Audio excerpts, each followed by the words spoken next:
तुळजापूर नावाचे गाव होते. गावाजवळ ओढा होता. तिथे एक झाड होते. काय होते?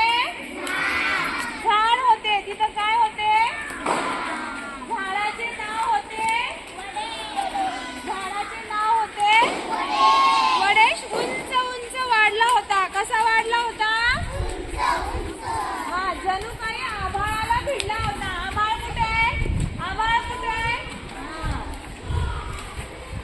आजूबाजूला खूप खूप पसरला होता. फांदी फांदीवर पानेच पाने होती.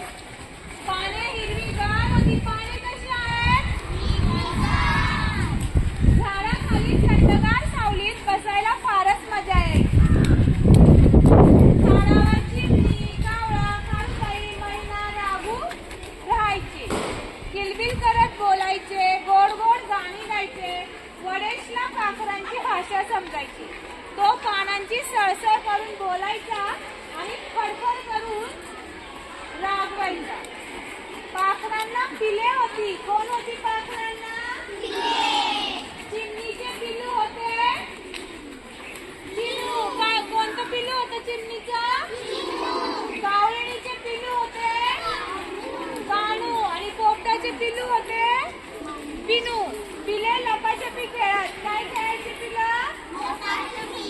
आणि पिले पारंबी पकडून झोके घेत खूप दंगा करायचे. दुपारी वडेची झोप मोडायची आणि तो वैतागून जायचा. पिल्लांवर रागवायचा आणि पिल्लांना सांगायचा, उडा उंच भूर भूर, जा खूप दूर दूर, करता खूप कटकट, निघा इथून झटपट. पिल्लांना वडेचा राग यायचा. ती वडेचे नाव आई बाबांना सांगायची. नेहमी नेहमी पिल्लांचे बोलणे ऐकून पाखरांना वडेचा राग यायचा. अचानक पाखरे दूर निघून गेली. अचानक पाखरे कुठे निघून गेली? दूर निघून गेली. वडेशला एकटे एकटे वाटू लागले. कोणी बोलायला नाही, खेळायला नाही. हिवाळा संपला. ऊन तापू लागले. फांदीवर तांबूस कोवळे अंकुर दिसू लागले. फळे लालचुटूक झाली. जाता येता पाखरांना दिसू लागली. तो पाखरांना बोलावू लागला, या रे या, सारे या, चटकन या, पटकन या, लाल लाल फळे खाऊन जा.